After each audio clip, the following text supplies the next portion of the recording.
আরে আস্তে, আপনি একজন সেনাবাহিনী। আপনার অনেক শক্তি। আপনি সকালে ব্যায়াম করেন, আপনার সাথে আমি কি পারব?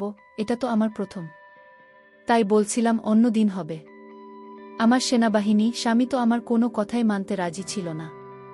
সে তখন আমাকে ধাক্কা দিয়ে বিছানায় ফেলে দিল। বন্ধুরা, মূল ঘটনাটি শুরু করার পূর্বে তোমাদের কাছে ছোট একটা রিকোয়েস্ট, তোমরা যারা এখনও আমার চ্যানেলটি সাবস্ক্রাইব করনি তারা চ্যানেলটি সাবস্ক্রাইব করে পাশে থাকবে। এবার আসল ঘটনাটি শুরু করি। আমার নাম ফারজানা। বিয়ের দিন বাসর রাতে জানতে পারি যে আমি নাকি মা হতে চলেছি। কিন্তু এটা কি করে সম্ভব? কারণ বিয়ের আগে তো আমি কখনো কোনো অচেনা ছেলের সঙ্গে কথা বলা তো অনেক দূরের কথা। আমি তো কোনো আলগা ছেলের সঙ্গে কথা বলতে ভয় পেতাম।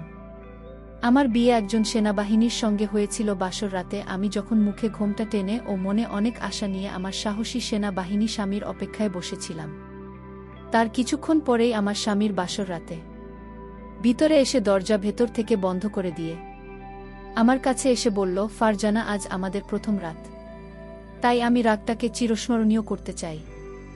আর সেই জন্যই আমি প্রথমেই তোমাকে একটা উপহার দিয়ে খুশি করতে চাই। এই বলে আমার স্বামী যখন আমার হাতে একটা সুন্দর দেখে সোনার আংটি উপহার হিসেবে দিয়েছিল, তখন আমি ভীষণ খুশি হয়েছিলাম। তারপর স্বামী আমার মুখে ঘোমটা তুলে আমার দিকে তাকিয়ে বলল, মাশাল্লাহ ফারজানা, তোমাকে আজ ভীষণ সুন্দর দেখাচ্ছে। স্বামী আমার সৌন্দর্যের কিন্তু অনেক প্রশংসা করেছিল। স্বামীর কথা শুনে আমি তো খুশিতে লজ্জায় লাল হয়ে গেছিলাম। স্বামী যখন আমার পাশে এসে বলল, ঠিক তখনই আমার সঙ্গে এমন একটা ঘটনা ঘটে যে আমার পুরো জীবনটাই পাল্টে যায়। আসলে প্রথম রাতে স্বামী যখন আমার সাথে, তখন আমি অজ্ঞান হয়ে গেছিলাম। প্রথমে আমার মুখে পানির ছিটা দিয়ে আমাকে জাগানোর অনেক চেষ্টা করেছিল। তারপরেও আমার যখন জ্ঞান ফিরে আসেনি, তখন বাধ্য হয়ে বাড়িতে একজন ডাক্তারকে ডেকেছিল এবং ডাক্তারই যখন আমার চেকআপ করেছিল, তারপরে যা বলেছিল সেটা শুনে তো আমি এবং আমার শ্বশুরবাড়ির লোকেরা সবাই খুব আশ্চর্য হয়েছিল। কারণ ডাক্তার বলেছিল আমি নাকি মা হতে চলেছি। কিন্তু এটা কি করে সম্ভব? ডাক্তারের কথা শুনে আমি তো হতভম্ব হয়ে গিয়েছিলাম। তারপর ডাক্তারের কথা শুনে তো আমার শ্বশুরবাড়ির লোকেরা আমার চরিত্রের উপরে লাঞ্ছনা লাগাতে শুরু করেছিল। আসলে আমরা 3 বোন ছিলাম এবং আমি বাসার বড় মেয়ে ছিলাম। আমি তো খুব লাজুক স্বভাবের মেয়ে ছিলাম। কলেজের পড়াশোনা পুরো করার পরে আমার আব্বু সাগর নামের একটি ছেলের সঙ্গে আমার বিয়ে পাকা করেছিল এবং আমার হবু স্বামী পেশায় একজন সেনাবাহিনী ছিল। আমার হবু স্বামী সাগরের চাকরি দেখেই তো আমার আব্বু তাকে আমার জন্য পছন্দ করেছিল। আমার বিয়ের কথাবার্তা চলাকালীন হবু স্বামী কিন্তু বলে দিয়েছিল যে বিয়েতে কোনো রকম যৌতুক নেবেন না। এই বিয়েতে আমাদের দূর সম্পর্কের এক খালা ঠিকঠাক করেছিল। বিয়ে পাকা হওয়ার আগে খালা আমার অভিভাবকদের বলেছিল যে তারা নাকি অনেক ভালো মানুষ।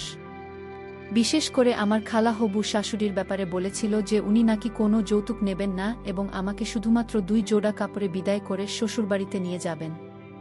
তারপর আমার বিয়ে পাকা হওয়ার পরে আমার শ্বশুরবাড়ির লোকেরা যখন বিয়ের দিন ঠিকঠাক করতে এসেছিল, সেদিন আমার শাশুড়ি আমার আব্বু আম্মুকে আড়ালে নিয়ে গিয়ে বলেছিল যে সে নাকি শুধুমাত্র 2 জোড়া কাপড়ে আমাকে নিয়ে যাবেন।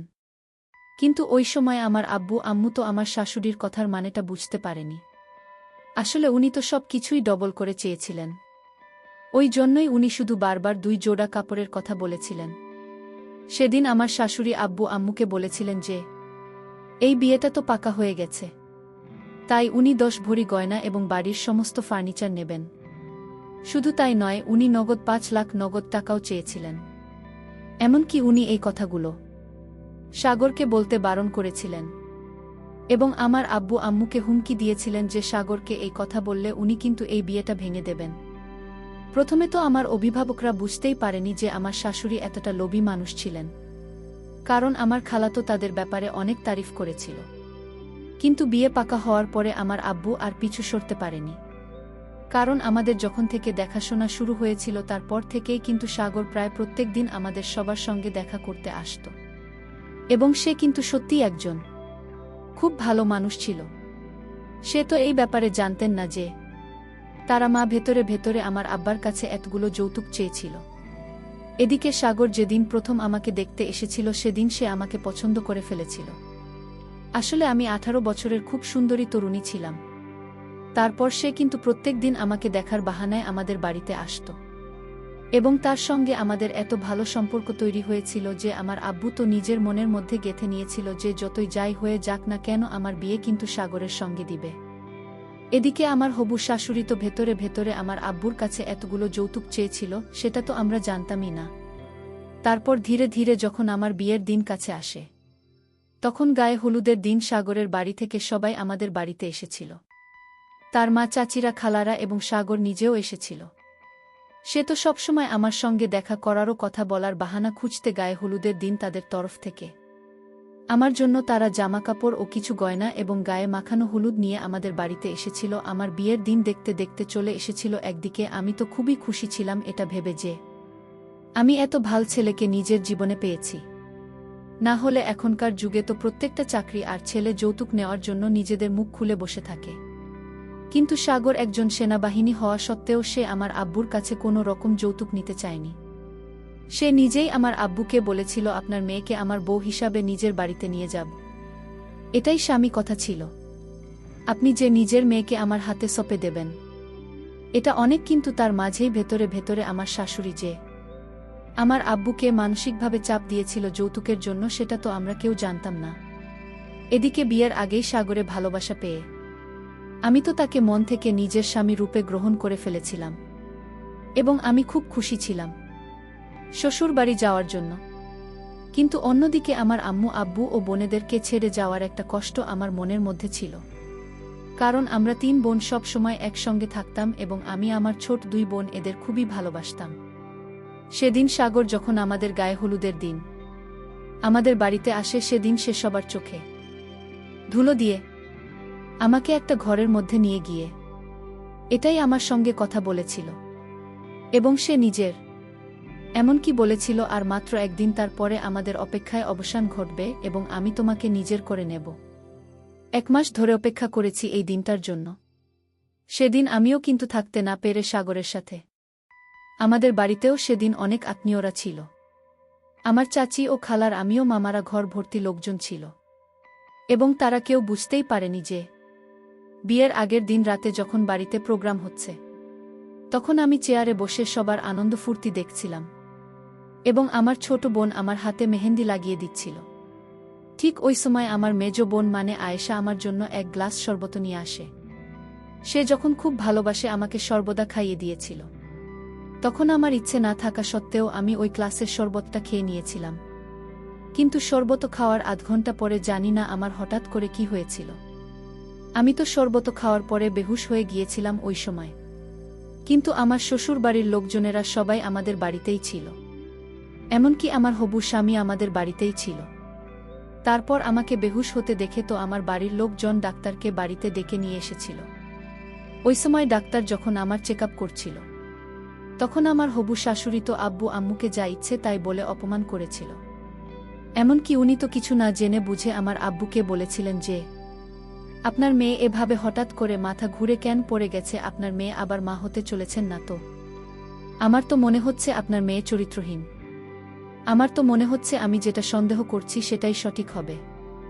আপনার মেয়ে নিশ্চয় কিছু না কিছু আছে করেছে, না হলে এভাবে হঠাৎ করে সে মাথা ঘুরে কেন বেহুশ হয়ে গেছে। আমার শাশুড়ির কথা শুনে আব্বু তো ওনার সামনে হাত জোড় করে অনেক অসহায় হয়ে বলেছিলেন, আমাদের উপরে বিশ্বাস করেন, আমার মেয়ে রকম কখনো করতে পারে না, হয়তো তার শরীর অনেক বেশি খারাপ ছিল, যার জন্য সে মাথা ঘুরে পড়ে গেছে ওই সময়।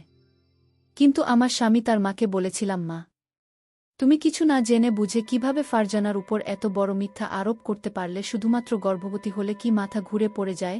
আরও তো অন্য কিছু ব্যাপার থাকতে পারে। তাই তুমি ফারজানার ব্যাপারে আর একটাও বাজে কথা বলবে না। ফারজানার উপরে আমার অনেক বিশ্বাস আছে। আমি তাকে গত 1 মাস থেকে চিনি, জানি। তাই আমার বিশ্বাস আছে যে ফারজানা এরকম কখনো করতে পারে না। ওই সময় আমাদের বাড়িতে উপস্থিত থাকা সব কুটুমজনেরা কিন্তু আমার ব্যাপারে এরকম মন্তব্য করেছিল। ঠিক ওই সময় আমাদের ঘরের জানালা দিয়ে কেউ রিপোর্টের ছুঁড়ে ফেলে দেয়। ওই রিপোর্ট দেখে আমার শাশুড়ি তো হাউমাউ করে কাঁদতে কাঁদতে ওই রিপোর্ট হাতে নিয়ে তার ছেলের কাছে গিয়ে বললেন, দেখতে পাচ্ছিস তো, এখন তো তোদের বিয়ে হয়নি, আর তুই এই মেয়েটার উপরে এত ভরসা করছিস। তাহলে এই রিপোর্ট টেস্ট কেন এখানে কেউ ছুঁড়ে ফেলেছে? তাহলেই মেয়েটার মধ্যে নিশ্চয়ই কোনো খুঁত আছে। তারপর আমার শাশুড়ি ডাক্তারের কাছে গিয়ে বললেন, ম্যাডাম আপনি সত্যি করে বলেন এই মেয়েটা কি হয়েছে? ডাক্তারের তখন সবার সামনে বলেছিল, আমি নাকি মা হতে চলেছি। ওই কথা শুনে তো আমার শাশুড়ি হাউ মাউ করে কাঁদতে কাঁদতে তার ছেলের সামনে গিয়ে বলেছিল, দেখলি তো, এবার তো আমার কথা বিশ্বাস করি না যে এই মেয়েটা চরিত্রহীন। ডাক্তারের চলে যাওয়ার পরে আমার যখন জ্ঞান ফিরে আসে, তখন আমার হবু স্বামী আমাকে সব কিছু বলেছিল। এদিকে আমার শাশুড়ি তো তার ছেলেকেই বিয়েটা ভাঙতে বলেছিল, কিন্তু আমার হবু স্বামীর সব কিছু জানার পরেও এই বিয়েটা ভাঙতে রাজি হয়নি। তারপর আমার শাশুড়ি একটা সুযোগ নিয়ে আমার আব্বু ও আম্মুকে বলেছিল যে উনি নাকি একটা শর্তেই বিয়ে করাতে রাজি আছেন। ওদিকে আমার আব্বু তো কেঁদে কেঁদে অস্থির হয়ে পড়েছিল। তারপর আমার শাশুড়ি বলছিল উনি নাকি 10 লাখ টাকা একটা 4 চাকা ও নেবেন, তবে নাকি আমাকে বাড়ির বুক করবেন। আমার আব্বু তো বাধ্য হয়ে আমার শাশুড়ির সব কথা মানতে রাজি ছিল। এদিকে আমার মা আমার আব্বুর সঙ্গে এই ব্যাপারে জড়ো করেছিল যে আমার আব্বু যদি তার জমানো সব টাকা আমার বিয়েতে খরচ করে দেয় তাহলে আর বাকি 2 মেয়ের বিয়ে কিভাবে দেবেন। এদিকে আমি আমার হবু স্বামীকে প্রমাণ দেওয়ার চেষ্টা করেছিলাম যে আমি চরিত্রহীন নই এবং আমি মা হতে পারি না, কারণ আমি তো কারো সঙ্গে। তাহলে আমি কিভাবে মা হতে পারি?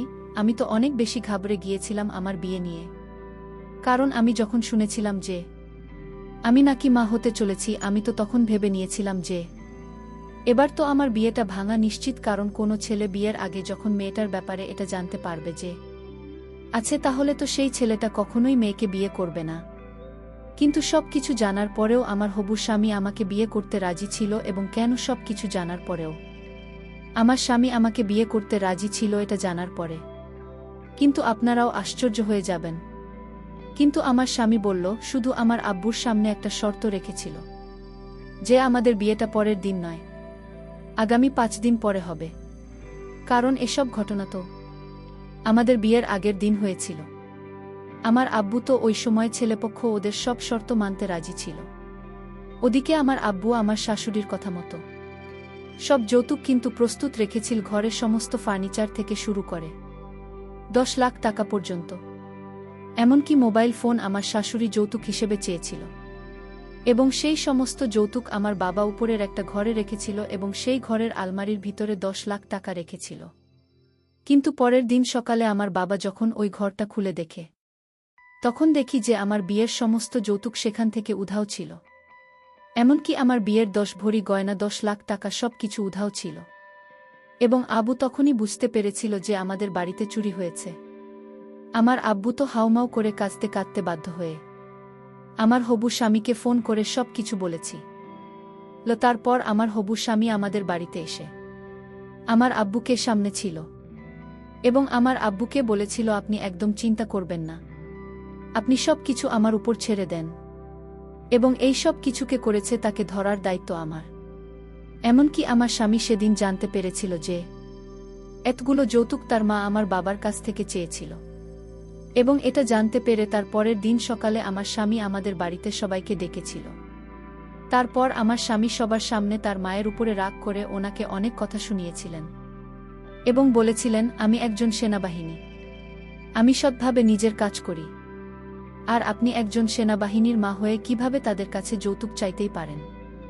আপনার একটুও লজ্জা বোধ হলো না এই অপরাধটা করতে? আমি তো আপনাকে আগেই বলেছিলাম যে আমি যেখানে বিয়ে করি না কেন আমি কোনো যৌতুক নেবেন না। তা সত্ত্বেও আপনি শ্বশুরমশাইয়ের উপরে চাপ দিয়ে এই জঘন্যতম কাজটা করেছেন। এটার জন্য আমি আপনাকে শাস্তি দেব। তখন আমার শাশুড়িকে দেখে তার ছেলেকে বলেছিল, আমি তোর মা, তুই আমাকে শাস্তি দেবি? আমি তো ওই সময় মাথা নিচু করে চুপচাপ দাঁড়িয়েছিলাম, কারণ আমি তো কিছুই বুঝতে পারছিলাম না যে আমার বিয়ের দিনে এসব কি হচ্ছিল।